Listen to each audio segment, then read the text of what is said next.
So coming off this past week's great week of wrestling, especially on an AEW standpoint, with All Out doing their 2,000 pay-per-view buy rates, and Dynamite this past week beating Raw in the demos for 18 to 49 demographics, you come to this Rampage this week. You know, it was a tape show, so the fans were kind of burnt out and tired from the Dynamite and the All Out show they had this past week, plus SmackDown was on before as well.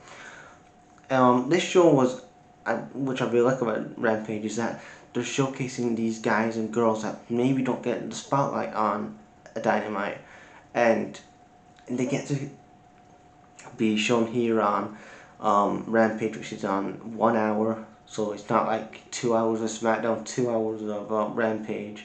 You get 1 hour. You still get to tell stories from Dynamite and implement these storylines into Rampage and get the viewers invested. And Dynamite's going to be your A show. That is the show that you should be thinking about 2 million viewers. At the minute, Rampage is your second show, and then when Rampage is established and you get more fans watching Dynamite, then you should think about how can we improve Rampage. Well, we started off with Andrade versus Park. It was a good opening match. This was put on the pay-per-view, but he had some travel issues with Park and whatever. Travel basically interferes in this match and hits Park with the iPad. Andrade finds out about this, gets pissed. Then he beats up Chavo. So that means it looks like Chavo's not going to be managing Andrade. Maybe Ric Flair's going to come in and manage his son-in-law, which I think is going to be a better fit in my opinion. It'll elevate Andrade more. If he's along, especially with Ric Flair, like, you know, with a few, if you guys like Punk and whoever, he can get himself elevated on the card better if he's along with Ric Flair as well. Then we had a women's match.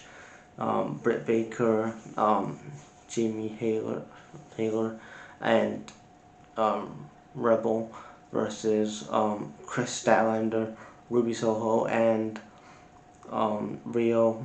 The big faces go over. Then we had we had a segment between Darby Allin and Sting. Darby Allin was bad on the mic. He didn't really connect, and I know that Darby's still trying to be a character and be a personality, and it's great that he's this dark character, and it's good when he does those pre-promos, those backstage promos he does where they're very edited. But when he's on a live mic, you could see on it he wasn't confident enough. He wasn't coming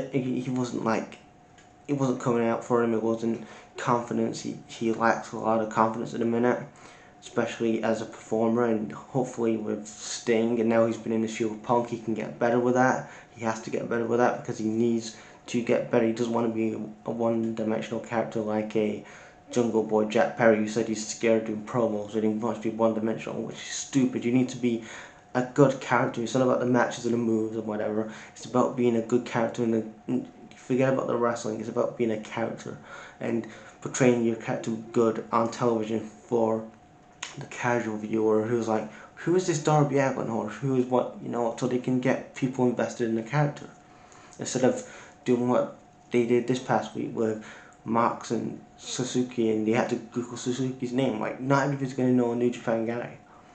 So that's just a little rant on that I did. Then we had the Mark Henry. I'm really loving these Mark Henry interviews when they had the opponent side by side, Max Caster and Brian Pillman Jr. Really enjoyed these interviews, hyping up. It makes you feel like it's a big match feel. Then we had the main event of the night. It's Brian Pillman Jr. Versus Max Caster. This was a good match, and I'm glad that Brian Pillman Jr. is getting some shine and gain a push. I mean, maybe he should have got a push after his dad's Dark Side of the Ring came out this past summer, but I'm glad he's getting a push now, and he's a homegrown AEW guy, and he's got a lot of potential. Now, is he a bit better?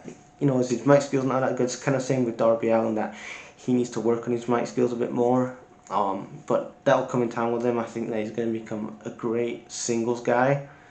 It just depends on how AEW will put this guy in, and if the fans will give him time, and all that other stuff. But overall, this Rampage episode was a good show.